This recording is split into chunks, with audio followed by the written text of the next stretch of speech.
For today's video mga kapawis, eto na nga tayo ngayon. Talagang magpapawisan tayo ngayon mga kapawis. Panibagong araw at panibagong buhay na naman mga kapawis. Ito ngayon maglalaba tayo ngayon.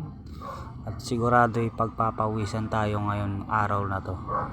Dahil na isipan ko dahil kalalaba ko lang nakaraang araw. Ito na napakarami na naman naming labahan. Matatambakan na naman ako ng labahan, kaya gagawin ko ay maglalaba tayo at para mabawas-bawasan na to. At tuwing linggo lang talaga ako naglalaba pag sinisipag ng mga kapawis, di ba? Ayaw nga naman natin na matambakan tayo ng labahan dahil napakasakit sa mata matambakan ng labahan talaga. Alam niyo yan mga kapawis, di ba? Ayaw nating matambakan ng labahan, kaya to samahan niyo po ako. Maglalaba po tayo ngayon mga kapawis. Let's go mga kapawis, tara po samahan niyo ako. At ito na nga po ay nakapagsalang na po ako niyan at diretso ko na nga yung banlawan. Dalawang ikot na rin ng sawasing yan itong unang salang ko. Medyo malalaki nga tong una kong nangalabahan dahil mga jacket nga yan mga kapawis itong una ko sinalang dahil magtataglamig at magdi-December na mga kapawis. Ito nga yung mga nilabahan ko, puro mga jacket na malalaki. Ito nga yung mga kapawis at pangalawa ko ng salang ito mo. At itong mga panty at mga brief namin ng mga anak ko. Yan. At sinabay ko na nga yung mga damit ng anak ko dyan na maliliit. Kaya yan sinabay ko na sa mga panty. At meron ako dito isang kortina at sasabay ko na nga rin yan dyan. Isang piraso lang yan mga kapawis at sinabay ko na nga rin. Ayan, dito na nga yan mga kapawis. At siyempre babanlaw na tayo. At pangalawa ko na nga yan mga kapawis na salang na yan. Ay, unang salang ko pa nga lang yan mga kapawis pala. Sorry naman.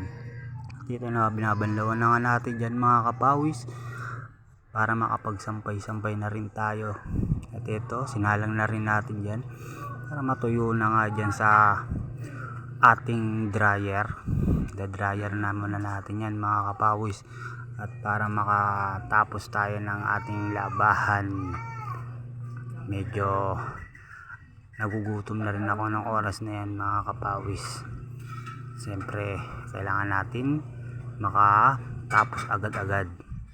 Yan, nakatapos na nga ako ng dryer dyan. Ang una kong sinalang sa washing. At meron pa na akong nakasalang dyan sa washing namin. Umiikot na ngayon yan. Ito ay una kong dinryer. Yan na nga mga kapawis. At medyo pinagpapawisan na nga ang tatay pawis nyo dyan mga kapawis. Tara, siyempre pagtapos nating madryer yan, siyempre naman isasampay natin mga kapawis. Yan, sinasampay ko na nga yan dyan. At para medyo hapon na yan mga kapawis, mga alas 2 na ng hapon yan mga kapawis. Medyo may sikat-sikat pa ng araw dito sa lugar nga namin mga kapawis. Para rin makatapos tayo ng ating ginagawa ngayon araw na to mga kapawis. Dahil ayaw ko rin na matambakan ng labahan dahil sobrang nakakatamad pag medyo nakatambakan na tayo ng labahan natin mga kapawis. 4 na araw pa lang to yan. Sinabay ko na nga rin yung aming sa pinampom yan mga kapawis. At ito na busan na ako ng sampayan sa labas na napuno na. Thank you for watching pala mga kapawis. Hanggang dito na lang ang video natin. Salamat po sa inyong panonood. Paki-like and share na lang mga kapawis. Salamat.